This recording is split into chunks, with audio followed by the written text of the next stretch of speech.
സംസ്ഥാന ലൈബ്രറി കൗൺസിലിന്റെ നിർദ്ദേശപ്രകാരം ഗ്രന്ഥശാലകളിൽ കുട്ടികളെ പങ്കെടുപ്പിച്ചുകൊണ്ട് അവധിക്കാല വായനാക്കളരികൾ നടത്തും.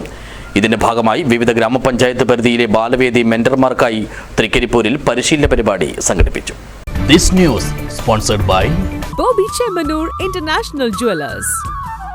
മലയാളം പഠിക്കാം, വായനയെ വരവേൽക്കാം എന്ന ലക്ഷ്യം മുൻനിർത്തിയാണ് സംസ്ഥാന ലൈബ്രറി കൗൺസിലിന്റെ നിർദ്ദേശാനുസരണം ഗ്രന്ഥശാലകളിൽ കുട്ടികളെ പങ്കെടുപ്പിച്ചുകൊണ്ട് അവധിക്കാല വായനാക്കളരികൾ നടത്തുന്നത്. ഇതിന് മുന്നോടിയായാണ് തൃക്കരിപ്പൂർ പടന്ന വലിയപറമ്പ് പിലിക്കോട് ഗ്രാമപഞ്ചായത്ത് പരിധിയിലെ ഗ്രന്ഥശാല ബാലവേദികളിലെ മെന്റർമാർക്കായി തൃക്കരിപ്പൂർ KMK ഹാളിലെ K. ചന്ദ്രശേഖരൻ സ്മാരക ഗ്രന്ഥാലയത്തിൽ പ്രത്യേക പരിശീലന പരിപാടി സംഘടിപ്പിച്ചത്. കാസർഗോഡ് ജില്ലാ പഞ്ചായത്ത് ക്ഷേമകാര്യ standing committee chairman M. Manu പരിപാടി ഉദ്ഘാടനം ചെയ്തു.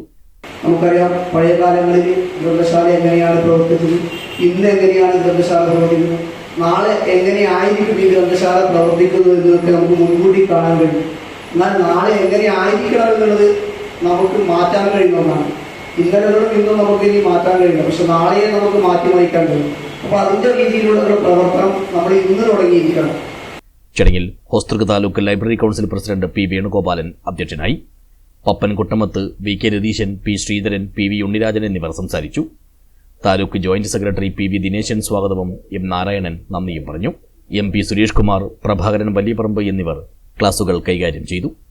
News bureau, Cheruvathur.